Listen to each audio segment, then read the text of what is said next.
علیکم ورحمۃ اللہ وبرکاتہ۔ نحمدہ ونصلی علی رسولہ الکریم، اما بعد۔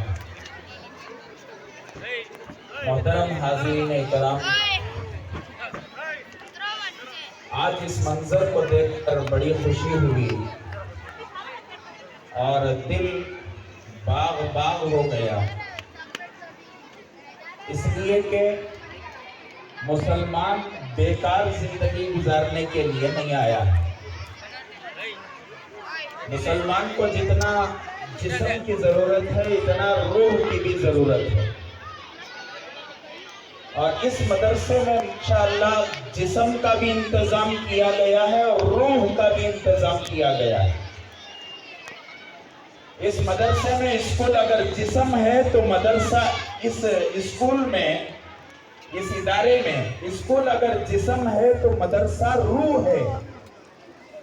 آدمی جسم کے ٹکڑے کے بغیر زندگی گزار سکتا ہے، روح کے بغیر کبھی زندگی گزار نہیں سکتا۔ ابھی ایک پروگرام ہم دیکھ رہے تھے، جس پروگرام میں وَتُعِزُّ مَن تَشَاءُ وَتُذِلُّ مَن تَشَاءُ کی ایک نعت پیچھے چل رہی تھی اور طلبہ اس پر ایکشن کر رہے تھے، تو میرے بازو ہمارے مدرسے کے مفتی صاحب بیٹھ کر انہوں نے ایک جملہ مجھ سے کہا کہ مولانا پوری زندگی کے واسطے ان بچوں کے دلوں میں یہ بات بیٹھ جائے گی۔ آپ غور کریں کہ بہت سارے اسکولز ہمارے آس پاس موجود ہیں، لیکن ان اسکولوں میں گانوں کے ساتھ، میوزک کے ساتھ اور پتہ نہیں اور کیا کیا چیزیں داخل کر کر بچوں کا پروگرام ہوتا ہے۔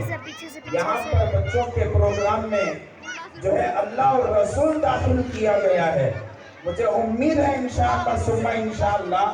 ہمارے یہ بچے، جہاں پر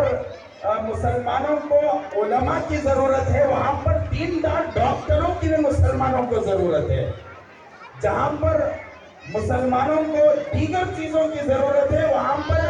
دیندار لائرز کی ضرورت ہے۔ آج مسلمان یہ دیکھ رہے ہیں کہ مسلمانوں کے اوپر کیسے حالات ہیں، ان حالات میں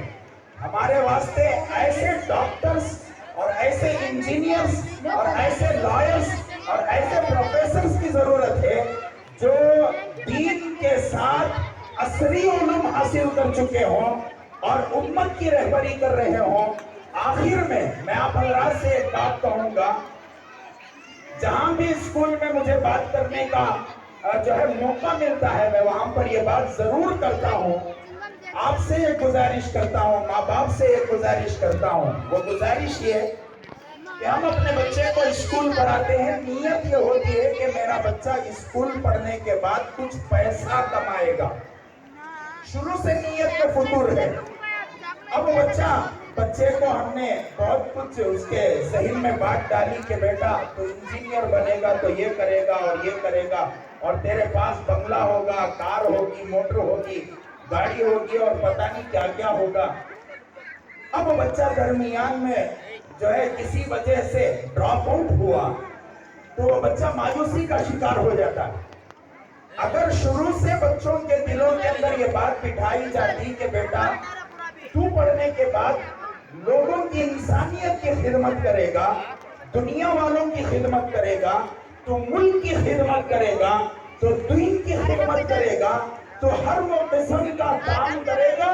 جس سے انسانوں کو، جس سے جانوروں کو فائدہ پہنچے، تو پھر وہ بچہ خادم بنے گا۔ اگر ہم نے یہ سوچ کر بچوں کی تربیت کی کہ میرا بچہ پڑھنے کے بعد اچھے خاصے پیسے کما کر لائے گا، تو پھر وہ بچہ خادم نہیں بنے گا، وقت کا ڈاکو اور وقت کا چور بنے گا۔ جس طریقے سے ہاسپٹلز میں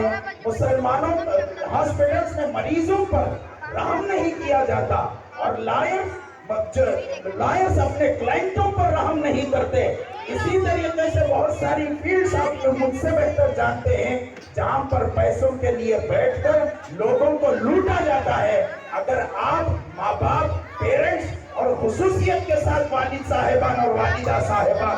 میں گزارش کرتا ہوں کہ آج آپ نیت لے کر جائیں کہ میں اپنے بچوں کو پڑھاؤں گی تو انشاءاللہ ملک کے خادم بناؤں گی، اور میں دین کے خادم بناؤں گی، میں انسانیت کے خدمت گزار بناؤں گی۔ اگر موقع پڑے جانوروں کی خدمت کرنا پڑے تو انشاءاللہ میں جانوروں کی خدمت میں اپنے بچوں سے کراؤں گی۔ اس نیت سے یہاں سے اٹھ کر جائیں، انشاءاللہ آپ کا بچہ شیخ عبد القادر جیلانی بنے گا، آپ کا بچہ حضرت خواجہ معین الدین چشتی بنے گا، اس لیے کہ انہوں نے دین بھی حاصل کیا تھا، انہوں نے عصری علوم بھی حاصل کیے تھے، اور انہوں نے خدمتیں بھی کی تھی، اور جہاں پر انہوں نے عبادتیں کی ہیں وہاں پر خدمتیں بھی کی ہیں۔ یہ چند باتیں میری طرف سے آپ حضرات سے گزارش ہے۔ آخر میں ایک چھوٹی سی مثال دے کر میں اپنی بات کو ختم کروں۔